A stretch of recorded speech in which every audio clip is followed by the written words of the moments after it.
Hello बच्चों, कैसे आप सभी। आज आपके सामने आप जो ये सारणी देख रहे हैं ना, इसमें सारा यूं समझ लीजिए कि कैसे हम डायरेक्ट स्पीच से इनडायरेक्ट स्पीच में कन्वर्ट करते हैं। प्रत्येक यहाँ सेंटेंस के बारे में मैंने बताया है, क्या उसकी पहचान है, क्या रिपोर्टिंग वर्ब है और क्या लगाएंगे हम इन्वर्टेड कॉमा के स्थान पे। तो इसके बारे में हम थोड़ी देर में डिस्कस करेंगे। पहले हम शुरुआत से देख लेते हैं और ये वीडियो आपको पूरा डायरेक्ट टू इनडायरेक्ट में केवल एक ही वीडियो में सारा कॉन्सेप्ट है, तो इसे ध्यान से देखें। तो हमारा टॉपिक है नरेशन या स्पीच, जिसे हम कथन कहते हैं। और यदि आपने इस वीडियो को पूरा देख लिया ना, तो किसी और वीडियो को देखने की जरूरत नहीं पड़ेगी और मेरी गारंटी है कि आपके पूरे में से पूरे नंबर मिलेंगे। तो यदि आप इस चैनल पे नए हैं तो इसे सब्सक्राइब जरूर करें। सबसे पहले हम देख लेते हैं नरेशन या स्पीच, जिसे हम हिंदी में कहते हैं कथन। ये दो प्रकार के होते हैं, एक होता है डायरेक्ट स्पीच और दूसरा होता है इनडायरेक्ट। डायरेक्ट का मतलब है किसी ने कुछ कहा और आपने वैसा का वैसा ज्यों का त्यों कह दिया। जैसे ही says I am a writer, वह कहता है मैं एक लेखक हूं। तो जैसा कहा वैसा कह दिया। वह कहता है आई एम ए राइटर, यानी मैं एक लेखक हूं। लेकिन इनडायरेक्ट स्पीच क्या होता है कि उसको वैसा ना कह के आप अपने शब्दों में कहो। जैसे ही says that he is A writer, वह कहता है कि वह एक लेखक है। तो यहां तो आपने उसको वैसे के वैसे कह दिया और यहां आपने अपने शब्दों में इसको कहा। ध्यान रखिएगा, जब डायरेक्ट स्पीच से इनडायरेक्ट स्पीच हम बनाते हैं तो उसका मीनिंग चेंज नहीं होता, केवल कहने का तरीका बदलता है। क्लियर है।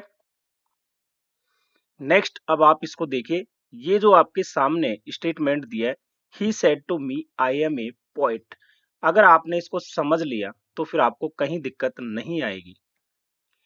ये हमारा डायरेक्ट स्पीच में है और इसके दो पार्ट होते हैं। एक तो वो जो इन्वर्टेड कॉमा के अंदर, इस तरह से ये जो कॉमा है ना, इसके अंदर, और एक वो जो इसके बाहर।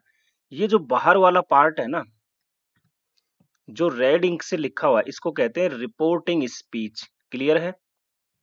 और जो पार्ट इन्वर्टेड कॉमा के अंदर होता है उसे हम कहते हैं रिपोर्टेड स्पीच। क्योंकि ये टर्म बार बार आएंगे, इसलिए इनको ध्यान से ध्यान रखो, सुनो, देखो, समझो।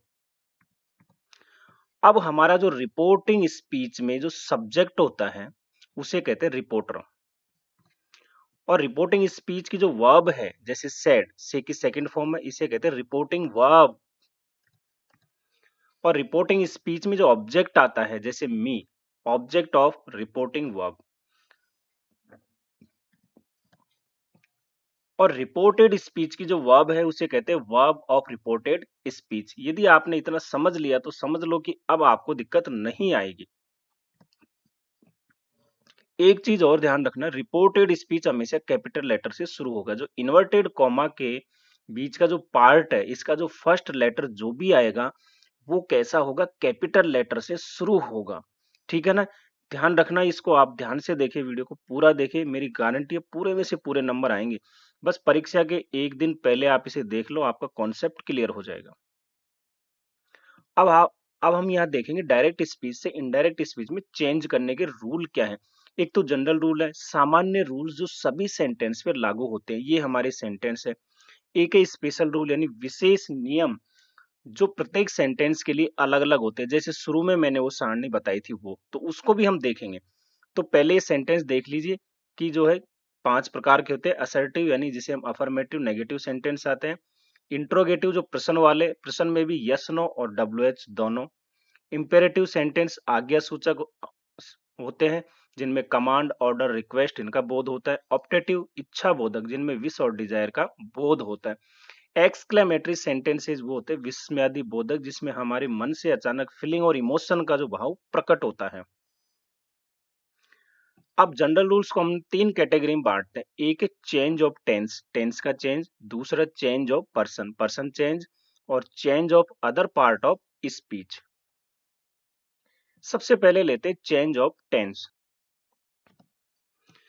देखिए, यदि रिपोर्टिंग वर्ब, अब मैंने कहा था ना ये टर्म बार बार आएंगे। रिपोर्टिंग वर्ब क्या है, जो इन्वर्टेड कॉमा के बाहर वाला हमारा पार्ट था उसकी जो वर्ब है। यदि रिपोर्टिंग वर्ब प्रेजेंट या फ्यूचर टेंस में हो, देखिए नोट करना है इसको, प्रेजेंट या फ्यूचर टेंस में हो, तो इनडायरेक्ट स्पीच में कहीं भी टेंस में कोई चेंज नहीं होगा। कहने का मतलब यदि रिपोर्टिंग वर्ब प्रेजेंट या फ्यूचर में है ना, तो रिपोर्टेड स्पीच के टेंस में कोई परिवर्तन नहीं होगा। जो कॉमा के अंदर है उसमें टेंस में चेंज नहीं होगा। जैसे राज सेज आई वेंट, तो राज सेज, से के साथ एस लगा है, सेज, ये किस में आता है? प्रेजेंट इंडेफिनेट में। किसका है रिपोर्टिंग वर्ब? प्रेजेंट का है। और ये है आई वेंट, ये पास्ट में है, गो की सेकंड फॉर्म है। तो अब क्या हुआ भैया? राज सेज दैट ही वेंट, यहाँ टेंस में चेंज नहीं हुआ ना। देखिए यहाँ भी पास्ट था और यहाँ भी ये पास्ट ही है, पास्ट इंडेफिनेट था, ये भी पास्ट इंडेफिनेट है। बाकी जो पर्सन है वो चेंज होगा, प्रोनाउन है वो चेंज होगा, उसके बारे में हम आगे बताएंगे। अभी आप इतना समझ लो, यदि रिपोर्टिंग वर्ब प्रेजेंट या फ्यूचर में है तो ये जो इन्वर्टेड कॉमा वाला भाग है ना, इसके टेंस में चेंज नहीं होता है। एक और एग्जांपल लो, he will say to me I am your friend. किस में है? फ्यूचर में है। क्या? रिपोर्टिंग वर्ब, तो फिर अब इसमें कोई चेंज नहीं होगा, आई एम योर फ्रेंड। तो आप लिखोगे he will tell me that he is my friend, ये कॉमन है क्योंकि यहाँ आई था, इसके साथ एम लगा तो ही के साथ इज लगेगा, सिंपल प्रेजेंट है, ये भी सिंपल प्रेजेंट है।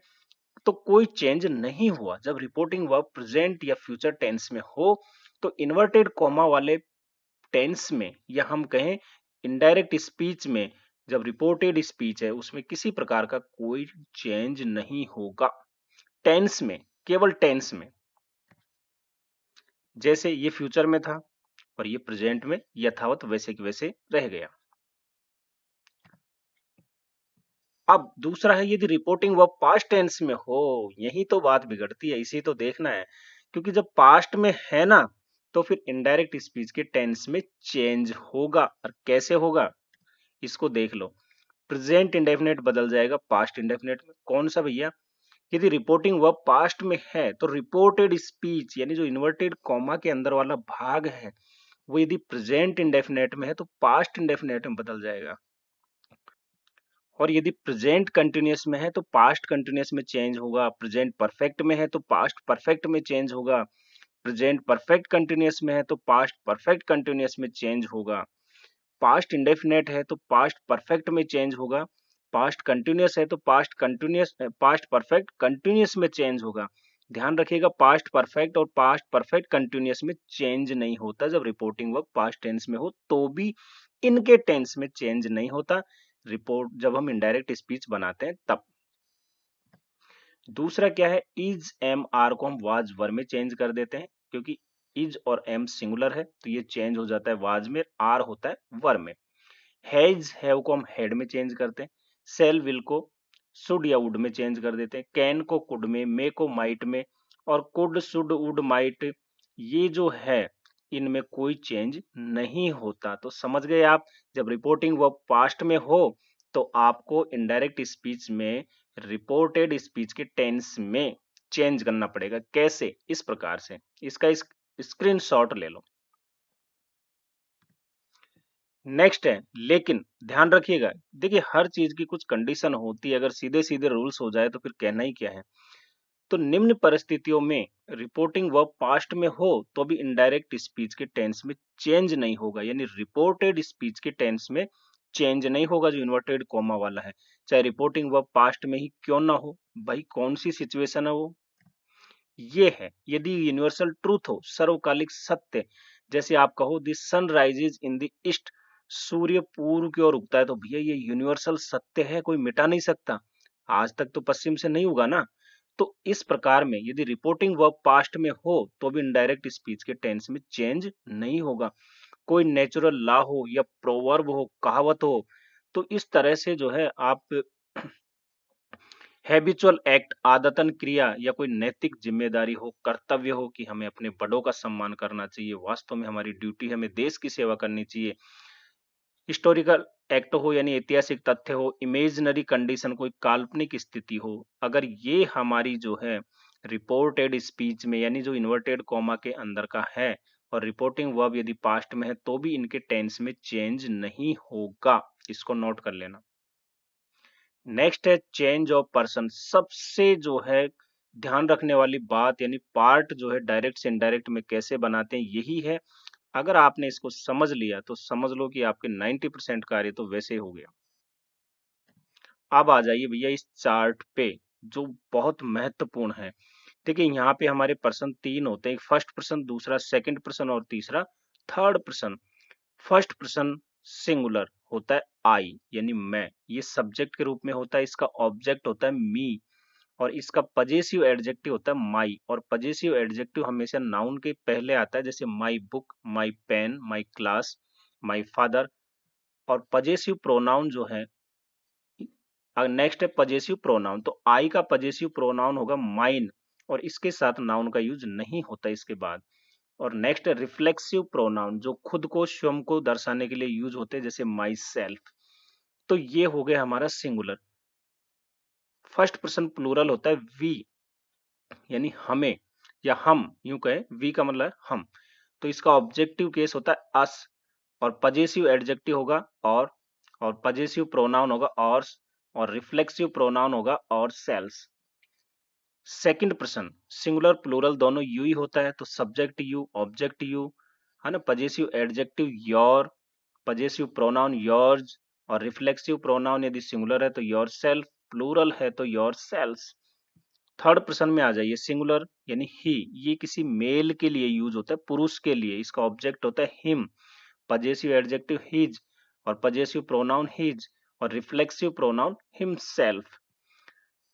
दूसरा होता है सी। सी क्या है, किसी फीमेल के लिए यूज होता है, तो सी का हर, हर्ज और हर सेल्फ। इट जो है नॉन लिविंग के लिए यूज होता है, तो इट्स और इट्स सेल्फ। इनका थर्ड पर्सन का जो प्लूरल होता है वो होता है दे, है ना। तो दे यानी वे या वे लोग। तो यहाँ पे दे का ऑब्जेक्ट होता है them, possessive adjective their, theirs और देम सेल्स। किसी का नाम हो वो भी सब किस में आते हैं, थर्ड पर्सन में, जैसे राम, श्याम, राधा, गीता, ये सारे the boys, the boys, A boys, ये सारे किस में आते हैं, थर्ड पर्सन में ही आते हैं। वो सिंगुलर भी हो सकते हैं और प्लूरल भी हो सकते हैं। अब दिक्कत नहीं होगी ना आपको। एक चीज और समझ ली, जब हम डायरेक्ट से इनडायरेक्ट में कन्वर्ट करते हैं तो जिस केस में है, यदि कोई सब्जेक्टिव केस में है तो उसे हमें सब्जेक्टिव केस में ही बदलना है, ऑब्जेक्टिव है तो ऑब्जेक्टिव में, पजेसिव एडजेक्टिव है तो पजेसिव एडजेक्टिव में ही चेंज होगा, पजेसिव प्रोनाउन है तो पजेसिव प्रोनाउन में ही चेंज होगा, और रिफ्लेक्सिव प्रोनाउन है तो रिफ्लेक्सिव प्रोनाउन में ही चेंज होगा। Clear concept? इसकी फटाफट फोटो लो, स्क्रीनशॉट लो और आगे बढ़ो। अब इसको समझ लीजिए आप, चेंज ऑफ पर्सन कैसे करोगे। यदि रिपोर्टेड स्पीच में फर्स्ट पर्सन आया, रिपोर्टेड स्पीच क्या, जो इन्वर्टेड कॉमा के अंदर होता है, यदि उसमें फर्स्ट पर्सन आया तो आप रिपोर्टिंग वर्ब के सब्जेक्ट के अनुसार चेंज करोगे। क्लियर है? और यदि रिपोर्टेड स्पीच में सेकंड पर्सन आया है तो रिपोर्टिंग वर्ब के ऑब्जेक्ट के अनुसार चेंज करोगे। यदि रिपोर्टेड स्पीच में थर्ड पर्सन आया तो उसमें कोई चेंज नहीं करना है। तो इसकी एक ट्रिक भी है कि रिपोर्टेड स्पीच में फर्स्ट, सेकंड, थर्ड, और इसको SON, इस आधार पे ध्यान रखा जाता है। अब आ जाइए फर्स्ट पर्सन रिपोर्टिंग वर्ब के सब्जेक्ट के अनुसार चेंज होगा। Example low, he said I do my work my self. इसकी हिंदी क्या होती है इस पे मत जाए, क्योंकि हमें चेंज करना होता है, एग्जाम में यही आता है। अब आप देखिए यहाँ पे क्या है, ये तो हो गई हमारी reporting verb he said. Said क्या है, से का सेकंड फॉर्म यानी पास्ट में है, इसका मतलब इस टेंस में चेंज होगा। तो I do my work my self, I do, do यहाँ पे देखिए मेन वर्ब के रूप में यूज हुआ है, तो मेन वर्ब के रूप में हुआ है यानी फर्स्ट फॉर्म में है, तो प्रेजेंट इंडेफिनेट का है। तो ये पास्ट में है तो प्रेजेंट इंडेफिनेट किस में चेंज होगा, पास्ट इंडेफिनेट में। ये आपको ध्यान रखना है, मैंने बताया भी था। अब आप आ जाओ, यहाँ आई क्या है, फर्स्ट पर्सन है। आई हमने बताया था शुरू में कि आई क्या है, फर्स्ट पर्सन है। तो ये रिपोर्टेड स्पीच में फर्स्ट पर्सन आ गया तो चेंज होगा रिपोर्टिंग वर्ब के सब्जेक्ट के अनुसार। सब्जेक्ट क्या है, ही। अब आप देखो ही सेड तो वैसे वैसे लिख दोगे, इन्वर्टेड कॉमा हटा के दैट लिखोगे, इसके बारे में आगे बताऊंगा मैं, हर सेंटेंस का एग्जांपल लूंगा। अब आप आई जो है फर्स्ट पर्सन सब्जेक्ट के अनुसार चेंज होगा तो लिख दो। ये किस में था, सब्जेक्टिव केस में, तो ये भी सब्जेक्टिव केस में आएगा, ही लिख दिया, है ना। और डू है यानी प्रेजेंट इंडेफिनेट में था तो डू की सेकंड फॉर्म होती है डिड, तो ये आ जाएगा पास्ट इंडेफिनेट में। अब है माई वर्क, माई और इसके बाद नाउन लगा हुआ है वर्क। माई क्या है, मैंने कहा था पजेसिव एडजेक्टिव है, किसका है, ये भी तो फर्स्ट पर्सन है ना, तो ये भी चेंज किसके अनुसार होगा, सब्जेक्ट के। तो ही का भैया पजेसिव एडजेक्टिव क्या होगा, हीज, फिर लिख दिया वर्क। अब है माई सेल्फ, माई सेल्फ क्या है, ये भी फर्स्ट पर्सन है लेकिन रिफ्लेक्सिव प्रोनाउन है। तो फर्स्ट पर्सन है तो चेंज तो सब्जेक्ट के अनुसार होगा, तो ही का रिफ्लेक्सिव प्रोनाउन क्या होगा, हिमसेल्फ। बताइए कहीं दिक्कत है क्या, नहीं है ना, क्यों बेटा, समझ में आ गया, गुड। अब आप इसको देख लीजिए, यदि नहीं समझ में आया तो मैंने जो सारणी बताई थी, आई हमारा फर्स्ट पर्सन था, ये चेंज हो गया सब्जेक्ट के अनुसार, क्या था, ही, तो थर्ड पर्सन ये ही हो गया। माई हमारा जो था ये चेंज हो जाएगा हिज में, और माई सेल्फ चेंज होगा हिमसेल्फ में। क्लियर है ना अब तो। चलिए, यदि हमारा रिपोर्टेड स्पीच में सेकंड पर्सन आया हो तो सेकंड पर्सन रिपोर्टिंग वर्ब के ऑब्जेक्ट के अनुसार चेंज होगा, जैसे इसमें लिखा है, Diya said to Ravi you do not touch your purse yourself. देखिए मैंने सभी प्रकार के कॉम्बिनेशन लिए हैं ताकि आपको किसी प्रकार की दिक्कत ही ना आए। तो दिया सेड टू आ गया, सेड है यानी कि पास्ट में है तो इस टेंस में चेंज होगा। डू नॉट आया है मतलब प्रेजेंट इंडेफिनेट का नेगेटिव सेंटेंस है, तो पास्ट इंडेफिनेट के नेगेटिव में बनेगा। क्लियर, आ जाइए, दिया सेड टू को हम चेंज करते टोल्ड। ये टोल्ड कैसे आया अभी बताएंगे सारणी के थ्रू। रवि वैसे वैसे आएगा, इन्वर्टेड कॉमा हटाओ, दैट लगा दी। यू है भैया सेकंड पर्सन आ गया, यू तो सेकंड पर्सन ही था ना हमारा सारणी में, गुड। तो अब यहाँ जो ऑब्जेक्ट ये क्या है, रिपोर्टेड स्पीच में यदि सेकंड पर्सन आया हो चेंज होगा रिपोर्टिंग वर्ब के ऑब्जेक्ट के अनुसार। ऑब्जेक्ट क्या है, रवि। रवि क्या है, किसी लड़के का नाम है और इसके लिए यूज करते हैं हम ही, मेल के लिए, क्योंकि ये सब्जेक्टिव केस है तो इसका भी सब्जेक्टिव केस क्या होगा, ही। ये डिड नॉट टच आ जाएगा। अब है योर पर्स, योर क्या है, पजेसिव एडजेक्टिव है, सेकंड पर्सन है, चेंज होगा ऑब्जेक्ट के अनुसार, रवि। ही, ही का जो है पजेसिव एडजेक्टिव क्या होगा, हिज। और योर सेल्फ आया है, ये भी सेकंड पर्सन है ना, तो ये भी ऑब्जेक्ट के अनुसार चेंज होगा। रवि के लिए यूज किया ही, तो ही का रिफ्लेक्सिव प्रोनाउन क्या होता है, हिमसेल्फ। इससे मिलान कर लो, सेकंड पर्सन आया था, यू चेंज हुआ ही में, योर चेंज हुआ हिज में, योर सेल्फ चेंज हुआ हिमसेल्फ में। बताइए कहाँ दिक्कत है, पूरे में से पूरे नंबर आएंगे, केवल वीडियो को लास्ट तक देखना है, ध्यान रखिएगा ये। अब इसमें एक चीज और आपको ध्यान रखनी है, यदि रिपोर्टेड स्पीच का सब्जेक्ट सेकंड पर्सन हो और रिपोर्टिंग वर्ब का ऑब्जेक्ट ही नहीं दिया हो तो फिर क्या करोगे आप। तो रिपोर्टेड स्पीच के सेकंड पर्सन के सब्जेक्ट को इनडायरेक्ट स्पीच में फर्स्ट या थर्ड पर्सन के सब्जेक्ट के अनुसार बदल देते हैं। यानी आप फर्स्ट या थर्ड, यदि ऑब्जेक्ट नहीं दिया है तो फर्स्ट पर्सन या थर्ड थर्ड पर्सन का कोई भी ऑब्जेक्ट मान लो और फिर उसको सब्जेक्टिव केस बना करके चेंज कर दो। जैसे ये यहाँ पे एक साथ ही समझ लीजिए, Ravi said you should work hard, second person आया है, चेंज होता है ऑब्जेक्ट के अनुसार, ऑब्जेक्ट दिया ही नहीं है तो क्या करें।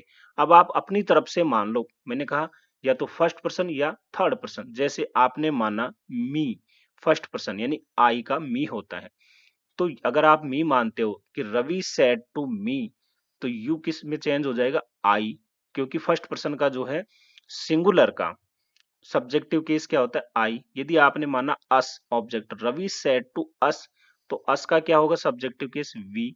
यदि आपने हिम माना तो ही, हर माना तो सी, देम माना तो दे। आप अपनी मर्जी से कुछ भी मान लो, बस सब इसका जो है सेंस निकल जाना चाहिए। क्लियर है, तो यहाँ पे मैंने सभी लिख दिया, Ravi said that I we he she they should work hard. आपकी मर्जी जो मानना है मान लीजिए। जैसे यहाँ ले लेते हैं, रवि टोल्ड, सेड टू का हो जाएगा रवि टोल्ड, हमने मी माना तो रवि टोल्ड मी दैट। जब मी मान लिया तो यू किस में कन्वर्ट हो जाएगा, क्योंकि सेकंड पर्सन है और हमारा ऑब्जेक्ट क्या हुआ, मी, तो मी का सब्जेक्टिव केस होता है आई। क्लियर, यदि आपने हिम माना तो इसका सब्जेक्टिव केस हो जाएगा ही। बात समझ में आ गई ना। तो ये ध्यान रखना, आप ऑब्जेक्ट इनमें से कोई भी मान सकते हो अपनी मर्जी के हिसाब से, और फिर उसका जो है सब्जेक्ट यहाँ सब्जेक्टिव केस आप यहाँ लिख दो, इनमें से कोई एक यूज करना है। क्लियर, दूसरी बात और है, यदि रिपोर्टेड स्पीच का सब्जेक्ट सेकंड पर्सन हो, रिपोर्टिंग वर्ब का ऑब्जेक्ट नहीं दिया, परंतु रिपोर्टिंग वर्ब का सब्जेक्ट फर्स्ट पर्सन हो, ये भी ध्यान रखो। यदि रिपोर्टिंग वर्ब का सब्जेक्ट फर्स्ट पर्सन हो और रिपोर्टेड स्पीच का सेकंड पर्सन हो और रिपोर्टिंग वर्ब का ऑब्जेक्ट नहीं दिया है, क्या करोगे, रिपोर्टेड स्पीच के सेकंड पर्सन के सब्जेक्ट को इनडायरेक्ट स्पीच में थर्ड पर्सन के सब्जेक्ट के अनुसार चेंज करना चाहिए। समझो इसको। I said you should work hard. यहाँ पे देखिए सेकंड पर्सन आया है यू, तो चेंज होता है ऑब्जेक्ट के अनुसार। ऑब्जेक्ट दिया ही नहीं है, तो हमने क्या कहा, यदि नहीं दिया है तो आप फर्स्ट पर्सन या थर्ड पर्सन को ऑब्जेक्ट मानते हुए चेंज कर दो।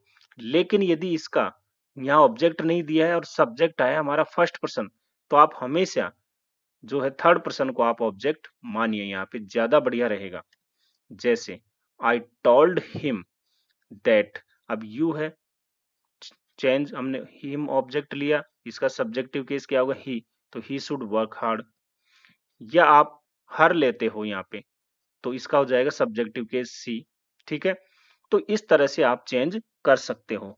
तो ध्यान रखिएगा, यदि ऑब्जेक्ट नहीं दिया है, सब्जेक्ट हमारा फर्स्ट पर्सन है, तो आप सेकंड पर्सन जो आपका रिपोर्टेड स्पीच में आया है, इसको आप थर्ड पर्सन के अनुसार चेंज कीजिए, ज्यादा अच्छा होगा। अदरवाइज आप फर्स्ट या थर्ड किसी का यूज करो, नो प्रॉब्लम। अब है थर्ड पर्सन यदि आ जाए रिपोर्टेड स्पीच में, तो लिखा है नो चेंज, यानी कोई चेंज नहीं होगा। Raj said he is a teacher. Raj said, said क्या है, पास्ट में है, तो इस टेंस में चेंज होना चाहिए। तो टेंस तो चेंज होगा, लेकिन पर्सन में चेंज नहीं होगा। कैसे, राज सेड दैट, ही आया, ही क्या है, थर्ड पर्सन होता है, मैंने बताया ही सी इट दे। तो जब थर्ड पर्सन आ गया तो इसमें कोई चेंज नहीं होगा, वैसे वैसे लिख दोगे ही। लेकिन टेंस में होगा, क्योंकि ये सिंपल प्रेजेंट है, इज की जगह हम वाज का यूज करेंगे, तो he was a teacher. Clear. Next आ जाओ, change of other parts of speech. और भी कुछ भाग है जो चेंज होते हैं। जैसे यदि रिपोर्टिंग वर्ब पास्ट टेंस में हो, तो रिपोर्टेड स्पीच में आए कुछ शब्दों में इस प्रकार चेंज करते हैं जो दूरी और समय को शो करते हैं। यदि रिपोर्टिंग वर्ब पास्ट टेंस में हो, तो रिपोर्टेड स्पीच में आए इन शब्दों को चेंज करते हैं। कैसे, दिस को दैट में चेंज कर दें, दीज को दोज में, हेयर को देर में, हेंस को थेंस में, थस को सो में, नाउ को देन में, अगो को बिफोर में, टू डे को दैट डे में, टू नाइट को दैट नाइट में, टू मारो को द नेक्स्ट डे या द फॉलोइंग डे, यस्टरडे को द प्रीवियस डे या the day before, last week को the previous week, last month को the previous month, last year को the previous year, the day before yesterday को the day before the previous day. इस प्रकार से change कर दोगे जब रिपोर्टिंग वर्ब किस में हो, पास्ट में हो, और इनमें से कोई टर्म आया हो तो आप इनमें चेंज कर दोगे। स्क्रीनशॉट ले लो, बहुत इंपॉर्टेंट है। जैसे Raj said I shall not play today, reporting verb किस में है, पास्ट में है, आया टर्म क्या है, टुडे, चेंज होगा किस में, दैट डे में। ये रहा, ये बात समझ में आ गई। केवल ये समझाने के लिए मैंने एग्जाम्पल लिया, बाकी तो आप सब समझ ही गए। He said to me I shall see tomorrow, tomorrow आया है, ये किस में है, पास्ट में, आया क्या है, टुमारो, चेंज किस में होगा, द नेक्स्ट डे में। क्लियर है कॉन्सेप्ट। अब आ जाओ भैया स्पेशल रूल्स जिनका हम इंतजार भी कर रहे थे, और शुरू में जो आपको सारणी दिखाई थी चार्ट, उस पे आ जाओ, फोकस करो। ये आ गई हमारी सारणी, और सबसे पहले तो इसका एक स्क्रीनशॉट ले लो ताकि आपको बार बार देखना ना पड़े और आप समझ जाए। चलिए ले लिया। अब इस सारणी को समझो। यहाँ तो मैंने सेंटेंस लिए हैं सभी प्रकार के जिनको हमें डायरेक्ट से इनडायरेक्ट में चेंज करना है। यहाँ उनकी आइडेंटिफिकेशन यानी क्या पहचान है, यहाँ रिपोर्टिंग वर्ब हम क्या यूज करेंगे, और रिप्लेस ये इन्वर्टेड कॉमा के स्थान पे आप क्या रखोगे। सबसे पहले लेते हैं असर्टिव। असर्टिव सेंटेंस होते हैं कथनात्मक यानी सिंपल, जिसमें साधारण वाक्य होते हैं जो हमारे अफर्मेटिव और नेगेटिव यानी पॉजिटिव और नेगेटिव दोनों सेंटेंस इसमें आते हैं। यहाँ पे रिपोर्टिंग वर्ब आप क्या यूज करोगे, यदि रिपोर्टिंग वर्ब में से, सेज और सेड हो तो फिर आप उनको इनडायरेक्ट में चेंज नहीं करोगे, लेकिन उनके साथ यदि टू लगा हुआ हो, जैसे से टू, तो आप चेंज कर दोगे उसको टेल में। यदि said, says to, SAYSTO, says to को टेल्स में, और सेड टू को टोल्ड में चेंज कर दोगे। क्लियर है। इसके बाद आप जो है इन्वर्टेड कॉमा हटा करके किसका यूज करोगे, दैट का यूज करोगे। एक चीज ध्यान रखिएगा, यदि से टू, सेज टू और शेड टू, इनके बाद जब टू आता है तो हमेशा ऑब्जेक्ट जरूर आएगा। क्लियर है। अब दूसरा आ जाओ इंट्रोगेटिव यानी प्रश्न वाले। इसमें भी क्या है, एक तो यस नो आंसर वाले होते हैं, जिन्हें यस नो का मतलब क्या होता है, ऐसे ऐसे सेंटेंस जो ऑक्सिलरी वर्ब से शुरू होते हैं, जैसे is, am, are, was, were, do, does, है ना, हैज, हैव या सेल, विल, शुड, वुड, जिनसे शुरू होते हैं वो इसमें आते हैं यस नो वाले में। और इनके साथ जो रिपोर्टिंग वर्ब है वो से या से टू को आप आस्क में बदलोगे, सेज या सेज टू को आस्क में, और सेड या सेड टू को आस्क्ड में चेंज कर दोगे। यहाँ इन्वर्टेड कॉमा हटा करके आप इफ या वेदर का यूज करोगे। क्लियर है? यदि इंट्रोगेटिव सेंटेंस हमारा WH वर्ड वाला हो, जैसे वाट, वाई, हूं, ये सभी जो WH वर्ड है इसी में शामिल है। इनके लिए भी रिपोर्टिंग वर्ब आप वैसे यूज करोगे जैसे आपने यस नो वाले में किया था, लेकिन ध्यान रखिएगा यहाँ इन्वर्टेड कॉमा के बदले इफ या वेदर का यूज नहीं करना, आपको उसी WH वर्ड का यूज करना है। यदि सेंटेंस में वाट आया है तो आपको WH वर्ड वाट ही यूज करना है, वाई है तो वाई ही यूज करना है। क्लियर? इम्पेरेटिव सेंटेंस क्या होते हैं? जिनमें ऑर्डर यानी आदेश, या हम कहें डायरेक्शन कमांड निर्देश, या रिक्वेस्ट प्रार्थना की जाती है, सजेशन कोई सुझाव या एडवाइस यानी कोई सलाह दी जाती है। तो यहाँ पे आप रिपोर्टिंग वर्ब को इनके अकॉर्डिंग चेंज कर दोगे। Tell, ask, order, command, request, suggest, advice, किसी में भी आप चेंज कर सकते हो। तो यहाँ हमने जो रिपोर्टिंग वर्ब लिखी है ये पास्ट के अकॉर्डिंग लिखी है। ध्यान रखिएगा इनके बाद यानी आपकी जो है रिपोर्टिंग वर्ब के बाद आपको ऑब्जेक्ट अवश्य देना है। चाहे ऑब्जेक्ट आए या ना आए सेंटेंस में, आपको ऑब्जेक्ट देना ही है। और इस तरह के सेंटेंस में प्लीज काइंडली ऐसे वर्ड आते हैं उनको आपको हटा देना है। इन्वर्टेड कॉमा के बदले आप टू का यूज करोगे। क्लियर है? लेकिन यदि हमारा सेंटेंस नेगेटिव है, नेगेटिव का मतलब डू नॉट से शुरू होता है, तो फिर आप इन्वर्टेड कॉमा के बदले नॉट टू लिखोगे। क्लियर? अच्छा, एक चीज और है इसमें, आप यहाँ यदि हमारा सेंटेंस नेगेटिव है तो हम इनके स्थान पे फॉरबिड का भी यूज कर सकते हैं, रिपोर्टिंग वर्ब।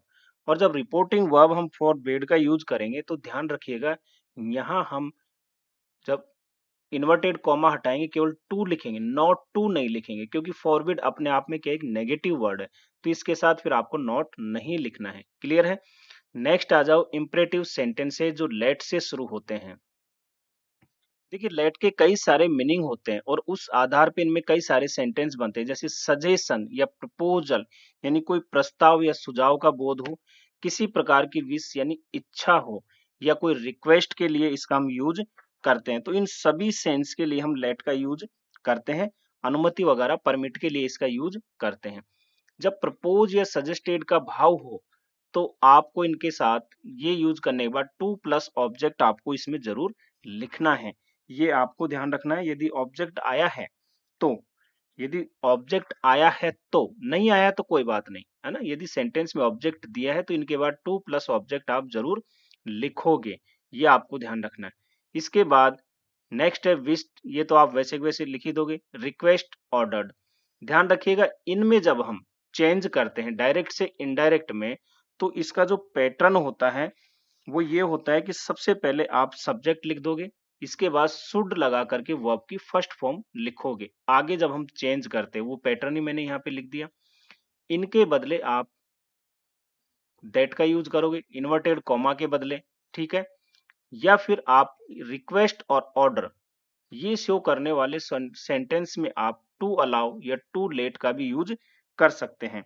इसमें आप टू अलाउ या टू लेट का भी यूज कर सकते हैं, लेकिन ध्यान रखिएगा जब टू अलाउ या टू लेट का यूज करते हो तो ऑब्जेक्टिव केस आपको लिखना है, उसके बाद टू प्लस वर्ब की फर्स्ट फॉर्म आएगी। ये आपको विशेष ध्यान इसमें रखना है, अभी बताएंगे एग्जाम्पल, क्लियर हो जाएगा। तो यहाँ पे टू अलाउ या टू लेट ये क्या है हमारा, इन्वर्टेड कॉमा के बदले आप लिखोगे किसमें, जब रिक्वेस्टेड या ऑर्डर्ड हो उसमें। नेक्स्ट हमारा आता है ऑप्टेटिव सेंटेंस। कैसे सेंटेंस जो विश, प्रे, कर्स, ब्लेस इनको शो करते हैं।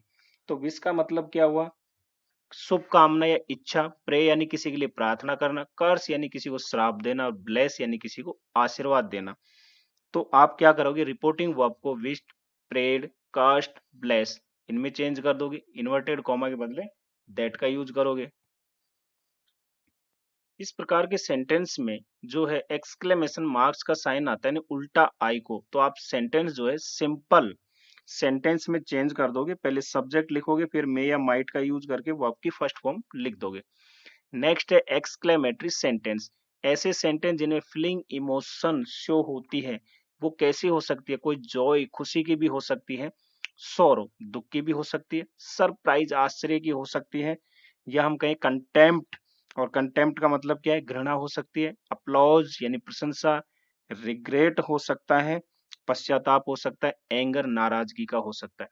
इनमें रिपोर्टिंग वर्ब आपको क्या यूज करना है, एक्सक्लेम्ड विथ इनका यूज। जैसे खुशी वाला है तो एक्सक्लेम्ड विथ जॉय, यदि दुख वाला है तो एक्सक्लेम्ड विथ सोरो, और इनके साथ भी आपको इन्वर्टेड कॉमा हटा करके दैट का यूज करना है। ये आपको सारणी यदि समझ में आ गई, अब आपको कहीं दिक्कत नहीं आएगी। तो आप सेंटेंस लेते हैं हम। Assertive sentence, Raj said to me I love you. Raj said to me, Raj ने मुझसे कहा मैं तुमसे प्यार करता हूं। बनाइए भैया, राज सेड टू आया है, चेंज हो जाएगा टोल्ड में, मैंने बताया था। इसके बाद मी वैसे के वैसे आएगा, ऑब्जेक्ट इन्वर्टेड कॉमा हटाओ, दैट का यूज करो। क्या है ऑब्जेक्ट, आई, फर्स्ट पर्सन है, चेंज होगा सब्जेक्ट के अनुसार। फर्स्ट पर्सन है ना, तो ये चेंज किसके अनुसार होगा, रिपोर्टिंग वर्ब के सब्जेक्ट के अनुसार। क्या है, राज किसी लड़के का नाम है, ही यूज करते हैं। आई लव यू, लव की फर्स्ट फॉर्म है, प्रेजेंट इंडेफिनेट में, चेंज किस में होगा, पास्ट में, क्यों, क्योंकि रिपोर्टिंग वर्ब पास्ट में है। तो ही लव्ड, अब आया है यू। यू क्या है, सेकंड पर्सन है, और सेकंड पर्सन हमेशा रिपोर्टिंग वर्ब के ऑब्जेक्ट के अनुसार चेंज होता है। ये ऑब्जेक्टिव केस है तो मी भी ऑब्जेक्टिव केस है, वैसे वैसे लिख दो। Clear. The boys said we are not playing cricket, ये नेगेटिव सेंटेंस लिया है मैंने, इसमें चेंज करो। द बॉयज सेड पास्ट में है, इस टेंस में चेंज होगा, ठीक है, किस में होगा, ये तो हमारा पास्ट इंडेफिनेट में था। क्लियर। तो ये सॉरी, ये प्रेजेंट इंडेफिनेट में चेंज हुआ पास्ट इंडेफिनेट में। यहाँ भी सेड है, यानी कि ये पास्ट में है रिपोर्टिंग वर्ब। टेंस किस में, we are not playing cricket, यानी ये हमारा है प्रेजेंट कंटिन्यूअस का नेगेटिव, तो पास्ट कंटिन्यूअस के नेगेटिव में बनेगा। क्लियर है। द बॉयज सैड, ठीक है, सैड लिख दो ऐसे कैसे, क्योंकि इसके साथ टू प्लस ऑब्जेक्ट नहीं है इसलिए। इन्वर्टेड कॉमा हटाओ, दैट लगा दिया। अब हमारा जो है सब्जेक्ट क्या है, वी, और वी जो है हमारा फर्स्ट पर्सन है, यानी आई और वी, तो वी प्लूरल होता है यानी बहुवचन होता है, तो फर्स्ट पर्सन चेंज होगा सब्जेक्ट के अनुसार। सब्जेक्ट क्या है, द बॉयज, ठीक है, तो ये भी हमें प्लूरल केस में लेना पड़ेगा। तो प्लूरल केस जो होता है, ये थर्ड पर्सन हुआ ना, मैंने कहा था कि जिसका भी नाम आए वो सब थर्ड पर्सन होते हैं, और ये प्लूरल में है, ये प्लूरल में है हमारा, तो ये प्लूरल केस में हो जाएगा। तो वी का क्या होगा, दे आर नॉट प्लेइंग, तो ये पास्ट कंटिन्यूअस में जाएगा, वर नॉट प्लेइंग क्रिकेट हो जाएगा। देखिए बहुत आसान है। हमने एक चीज और कहा था, यदि रिपोर्टिंग वर्ब पास्ट में हो और हमारे पास कुछ ऐसे यूनिवर्सल ट्रूथ हो, है ना, या नैतिक जिम्मेदारी इस तरह की, तो उसके टेंस में चेंज नहीं होता। जैसे he said the earth is round, तो ही सेड किस में है, पास्ट में है, तो भैया ये सिंपल प्रेजेंट में है तो चेंज होना चाहिए ना, लेकिन नहीं होगा। क्यों, क्योंकि द अर्थ इज राउंड, पृथ्वी कैसी है, गोल है, और ये यूनिवर्सल ट्रूथ है, तो इसलिए इसके टेंस में चेंज नहीं होगा। तो he said that the earth is round. Clear. Next है इंट्रोगेटिव सेंटेंसेज। देखिए इंट्रोगेटिव सेंटेंसेज में हम देखते हैं, he said to me did you lend me your mobile. अब यहाँ पे देखिए डिड आया है, इसका मतलब ये हमारा सेंटेंस जो है पास्ट इंडेफिनेट में है। क्लियर है। He said to me, said to आया है, मतलब ये हमारा जो है रिपोर्टिंग वर्ब पास्ट में है, तो इस टेंस में चेंज होगा। और ये जब पास्ट इंडेफिनेट में है तो पास्ट परफेक्ट में बदलेगा। क्लियर है। तो ही सेड टू की जगह आप क्या लिखोगे, आस्क, क्योंकि इंट्रोगेटिव है, मैंने बताया था आस्क आप दोगे। मी वैसे के वैसे, इन्वर्टेड कॉमा हटा के वेदर या इफ का यूज करो, दोनों में से किसी का भी यूज करो। हमारा सब्जेक्ट ये इसमें है सब्जेक्ट यू, जो सेकंड पर्सन है, ऑब्जेक्ट के अनुसार चेंज होगा, ये सब्जेक्टिव केस में है, तो मी का सब्जेक्टिव केस क्या होगा, आई। ठीक है, फिर हैड और फिर वर्ब की थर्ड फॉर्म। तो यहाँ पे लैंड, क्योंकि डिड के साथ फर्स्ट फॉर्म आती है, इसकी थर्ड फॉर्म होगी लैंड। मी योर मोबाइल, मी आया है, फर्स्ट पर्सन है, सब्जेक्ट के अनुसार चेंज होगा ही, ऑब्जेक्टिव केस है, हिम हो जाएगा। योर आया है, सेकंड पर्सन है, ऑब्जेक्ट के अनुसार चेंज होगा। पजेसिव एडजेक्टिव है तो मी का पजेसिव एडजेक्टिव होता है माई। क्लियर है? और फिर यहाँ फुल स्टॉप लगा दोगे क्वेश्चन मार्क हटा करके। Sonam said to me, why are you so sad, ये वाई वाला ले लो, यानी WH वाला ले लो। तो सोनम सैड टू का तो आस्क और मी, यहाँ इन्वर्टेड कॉमा हटाते हैं तो वही हम WH वर्ड लिखते हैं कनेक्टर के रूप में, कंजक्शन के रूप में। तो वाई लिख दिया। क्या है, यू आया है सब्जेक्ट। यू देखिए ये किस में था, पास्ट में, तो टेंस चेंज होगा। यहाँ पे ये सिंपल प्रेजेंट है, सिंपल पास्ट में चेंज हो जाएगा, is am are was were में। ठीक है, यू है, सेकंड पर्सन के अनुसार चेंज होगा। मी है, सब्जेक्टिव केस आई, और आई के साथ हम वाज का यूज करते हैं। फिर सैड, बताइए कितना सिंपल है। Next imperative sentences, he said to me bring a glass of water. तो एक तरह से क्या कहा जा रहा है, ऑर्डर दिया जा रहा है। उसने मुझसे कहा कि एक गिलास पानी लाओ। तो ही सेड टू, हमने कहा सिचुएशन के अनुसार चेंज कर दो इसमें, तो ऑर्डर हो गया। तो he ordered me. Clear, he ordered मी। और इंपेरेटिव सेंटेंस में इन्वर्टेड कॉमा हटा करके हम टू का यूज करते हैं। क्लियर है, टू लिख दिया, इसके बाद bring a glass of water. तो ये तो सिंपल सेंटेंस होते हैं, वैसे के वैसे लिख दो। ये सेंटेंस वो है जो वर्ब से शुरू होते हैं। He said to Mohini don't pluck the flowers, उसने मोहिनी से कहा कि फूलों को मत तोड़ो। तो नेगेटिव आ गया, और नेगेटिव में ऑर्डर दिया, he said to का हो जाएगा he ordered मोहिनी। डोंट हटा दो, इसकी जगह नॉट टू का यूज करो आप। फिर पल्क द फ्लावर्स, एक तो ये है। दूसरा मैंने कहा था यदि आप फॉरबिड का यूज करते हो किसमें, रिपोर्टिंग वर्ब में, तो ही फॉरबिड मोहिनी, तो यहाँ नॉट नहीं लगाना, केवल टू लगा करके फिर लिख देना है। क्यों? क्योंकि फॉरबिड अपने आप में कैसा एक नेगेटिव वर्ड है। नेक्स्ट इंपेरेटिव सेंटेंस जो कौन से लेट से शुरू होते हो, तो Seema said to Ravi let us go to market. इसमें कई प्रकार के जो है सेंटेंस होते हैं। तो सबसे पहले हम लेते हैं अस वाले, जिसमें प्रपोजल या सजेशन हो। आप क्या करोगे, सीमा, फिर सेड की जगह आप लिखोगे प्रपोज या सजेस्टेड। ध्यान रखना इस प्रकार के सेंटेंस में टू प्लस ऑब्जेक्ट आपको लिखना है यदि आया है तो। ठीक है, इसके बाद इन्वर्टेड कॉमा हटा के दैट लगाओ। अब यहाँ पे लेट अस से शुरू होने वाले जो सेंटेंस है ना, इसमें आप वी या दे किसी का भी यूज कर सकते हो, कोई दिक्कत नहीं है। इसके बाद आप शुड लगाओगे, फिर वर्ब की फर्स्ट फॉर्म यानी go to market. Next, Ravi said let me celebrate my birthday. अब देखिए यहाँ पे हमने जो है सेंटेंस लिया है विश वाला, तो ये रवि की इच्छा है, तो रवि विश दैट, यहाँ पे दैट लगा दिया। फिर क्या करोगे आप, सब्जेक्ट, यहाँ सब्जेक्ट मी, लेट मी है। ठीक है ना, तो इस तरह के जो सेंटेंस होते हैं इसमें हम क्या करते हैं, ये जो मी है सब्जेक्ट लिखते हैं पहले, इस ऑब्जेक्ट को सब्जेक्टिव केस में चेंज करते हैं इंपेरेटिव में। ध्यान रखना यहाँ भी हमने ऐसे ही किया है, अस जो था इसको वी या दे में कन्वर्ट किया है। यहाँ पे मी है, फर्स्ट पर्सन है, चेंज हो जाएगा हमारा सब्जेक्ट के अनुसार। रवि के लिए हम ही का यूज करते हैं, तो ये ध्यान रखिएगा यहाँ ऑब्जेक्ट होगा लेकिन आपको सब्जेक्टिव केस देना है। इसके बाद शुड का यूज करना है, फिर वर्ब की फर्स्ट फॉर्म। क्या है, माई बर्थडे, माई क्या है, फर्स्ट पर्सन है, सब्जेक्ट क्या है, रवि यानी ही है, तो ही का जो है पजेसिव एडजेक्टिव क्या होगा, हिज, क्योंकि माई क्या है, पजेसिव एडजेक्टिव है।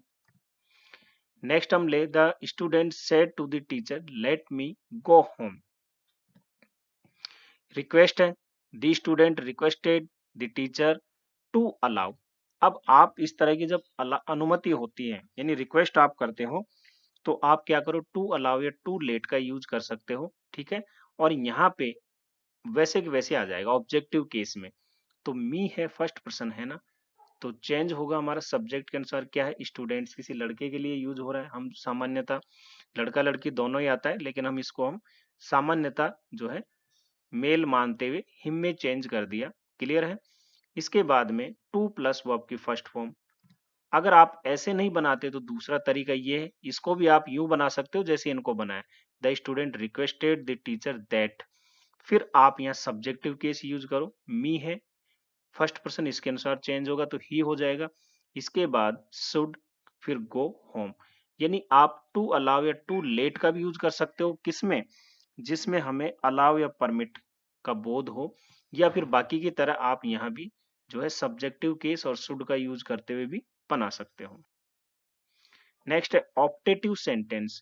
ऑप्टेटिव सेंटेंस क्या होते हैं? जिनमें इच्छा, प्रार्थना या जिनको किसी को अभिशाप दिया जाता है, जैसे ही सेड टू मी, उसने मुझसे कहा मे यू लॉन्ग लाइव, यानी तुम्हारी जो आयु दीर्घायु हो, तुम लंबे समय तक जियो।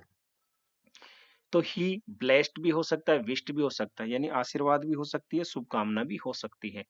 इसके बाद में आप मी लिखोगे, इन्वर्टेड कॉमा हटाओ, दैट का यूज करो, ठीक है।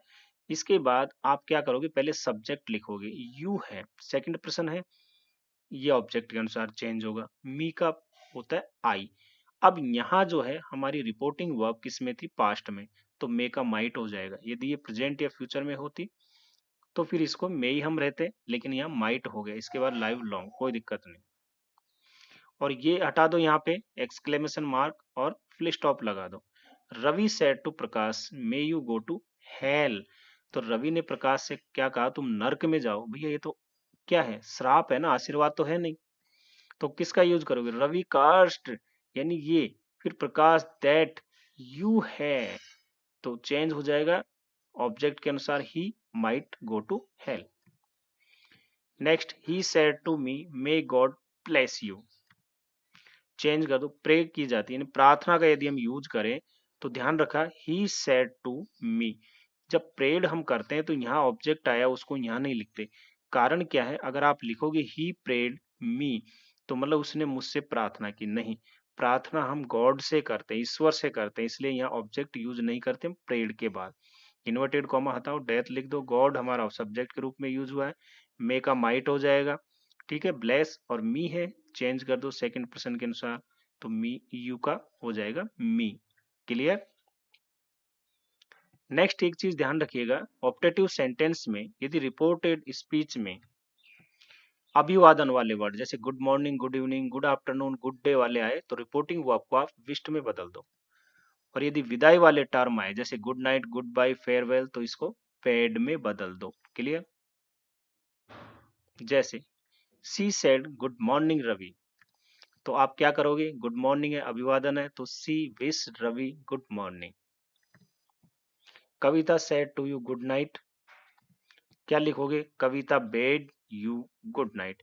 क्यों? क्योंकि गुड नाइट विदाई वाला टर्म, इसलिए बेड का यूज किया, और ये अभिवादन का इसलिए विश्ड का यूज किया। नेक्स्ट आ जाइए भैया, हमारा जो है लास्ट वाला एक्सक्लेमेटरी सेंटेंसेज। इसमें एक चीज आपको ध्यान रखनी है, सारणी बहुत इंपॉर्टेंट है। ये इस तरह के वर्ड इसमें आते हैं जिसको हम इंटरजेक्शन बोलते हैं। तो ये जैसे वाव, हुर्रा, हा, ये खुशी, प्रसन्नता, हर्ष को शो करता है। यदि ये वाले टर्म हमारे रिपोर्टेड स्पीच में आते हैं तो रिपोर्टिंग वर्ब को हम एक्सक्लेम्ड विथ जॉय में चेंज कर देंगे। ऐसे ही व्हाट, माय गॉड, ये आश्चर्य, हैरानी को शो करते हैं, इसके लिए हम एक्सक्लेम्ड विथ सरप्राइज में चेंज कर देंगे। ऐसे ही वेल डन, ब्रावो, यानी प्रशंसा के लिए यूज करते हैं, तो हम चेंज कर देंगे एक्सक्लेम्ड विथ अप्लॉज। सॉरी, यानी कि अफसोस के लिए, तो exclaimed with regret. Pooh, nonsense, fie fie, घृणा, तिरस्कार के लिए यूज करते हैं, तो आप लिख दोगे एक्सक्लेम्ड विथ कंटेम्प्ट। अलास, आह, दुख, शोक के लिए एक्सक्लेम्ड विथ सोरो। इसी प्रकार हाउ और वो, इनको भी आप जो है चेंज हम सरप्राइज रिग्रेट में भी करते हैं और सरप्राइज सोरो में भी चेंज करते हैं इसका। तो ये ध्यान रखना, यदि ये वर्ड हमारा रिपोर्टेड स्पीच में आए तो रिपोर्टिंग वर्ब को हमें इस प्रकार से चेंज करना है। क्लियर? जैसे Raj said hurrah we have won the match, खुशी व्यक्त की जा रही है क्योंकि हुर्रा आ गया यहाँ पे। तो राज एक्सक्लेम्ड विथ जॉय, ये हटाओ इनवर्टेड कॉमा, दैट लगा दो, ठीक है। वी आया फर्स्ट पर्सन, चेंज होगा सब्जेक्ट के अनुसार, राज है किसी लड़के का नाम है, और वी क्या है? प्लूरल है, तो प्लूरल केस आएगा दे। इसके बाद हैव वॉन, क्या है ये? प्रेजेंट परफेक्ट का है, हैव के साथ थर्ड फॉर्म है तो पास्ट परफेक्ट में चेंज होगा, हैड वोन दी match. He said oh I lost my laptop, उसने कहा ओह मैंने अपना लैपटॉप खो दिया। तो भैया खुशी तो मनाएगा नहीं, दुखी मनाएगा। तो क्या करोगे, ही एक्सक्लेम्ड विद सॉरो लगा दो ना। फिर दैट, आई आया फर्स्ट पर्सन, इसके अनुसार चेंज होगा, ही लगा दो। आई लॉस्ट प्रेजेंट जो है हमारा इंडेफिनेट है, चेंज होगा इसमें पास्ट परफेक्ट में, हैड लॉस्ट हिज। माई आया है फर्स्ट पर्सन है, पजेसिव एडजेक्टिव है, ही का होगा हिज लैपटॉप। अब एक्सक्लेमेटरी सेंटेंस में हु और व्हाट से शुरू होने वाले।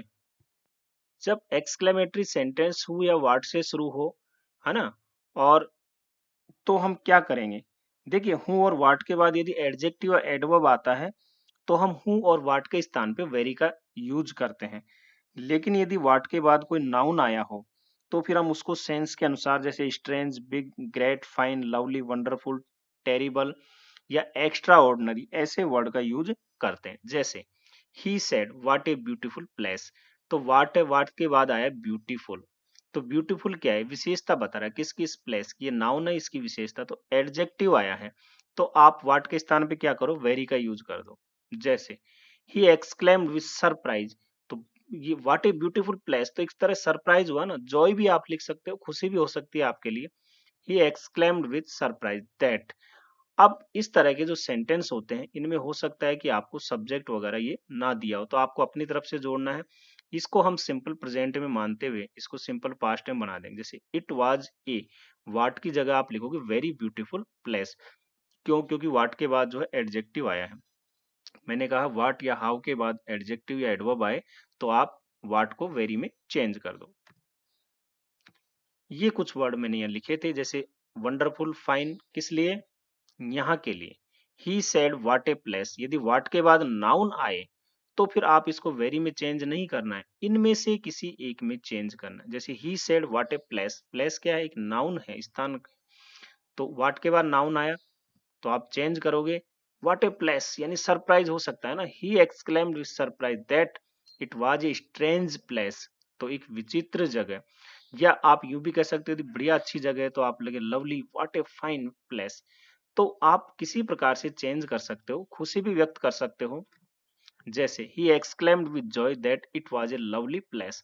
तो यहां से आप किसी भी वर्ड का यूज कर सकते हो जो व्हाट के बाद नाउन का यूज हुआ हो। ठीक है ना, क्लियर।